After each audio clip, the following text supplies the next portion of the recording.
Salvete omnes. Today we will be learning from Chapter 8 of Wheelock, which includes third conjugation verbs in the present system. So far we have learned how to form verbs in the first and second conjugations in the present system. You'll recall that the present system includes the present tense, imperfect tense, and future tense. To form verbs in these tenses, you chop the re off of the infinitive to reveal its stem, which includes its stem vowel. As you can see on your screen, the stem vowel of the first conjugation is a long A and a long E for the second conjugation.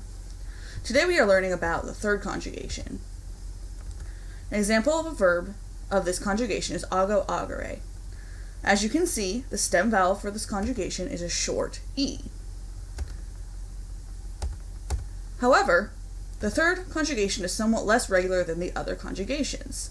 Because the stem vowel was short, it had undergone a number of sound and spelling changes by the classical era. You'll see this in the fact that, although the stem vowel is a short E, the present forms use an I, except in the third plural, where it's a U.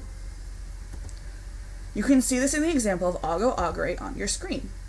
The first person singular is ago, the second person singular is agis, the third person singular is agit, the first person plural is agamus, the second person plural is agitis, and the third person plural is agunt.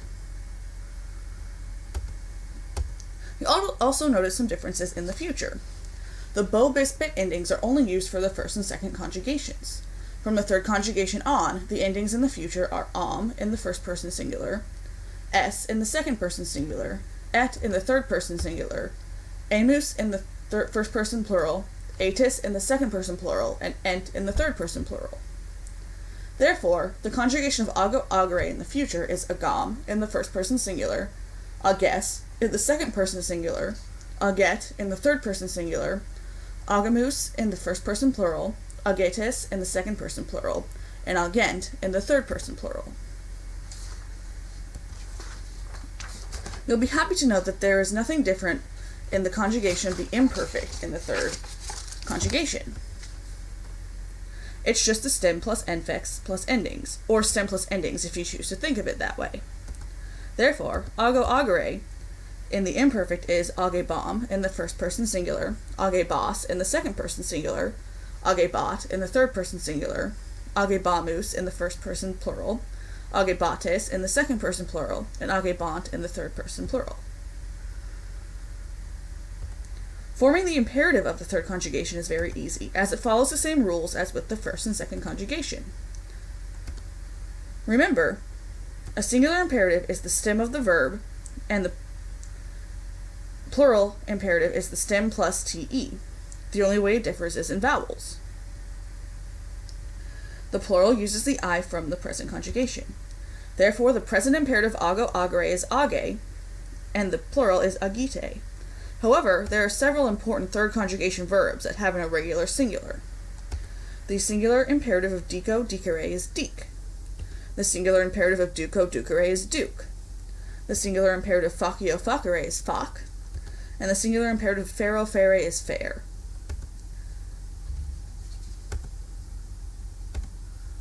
The story from this chapter's worksheet was also written by Cicero, and it's on the ethics of waging war.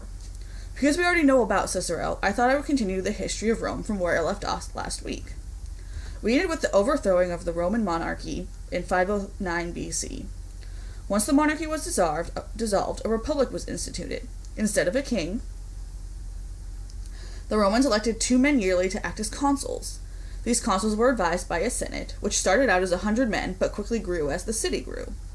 There were other offices in the government, which followed the cursus honorum, which is the path to the top, the consulship. A man who wanted to be elected consul had to hold as many offices in this path as possible. These offices included praetor, quaestor, aedile, tribune, and censor. This was also a time of great expansion. Rome grew from just the Italian peninsula to include northern Africa, France, Greece, and the eastern Mediterranean. The exact date of the end of the Republic is debated. Some scholars think it should be 49 BC, when Julius Caesar crossed the Rubicon River with his army. This was an unprecedented move, since the Rubicon was considered the sacred boundary of Rome, and it was illegal for an acting general to bring his army beyond that sacred boundary.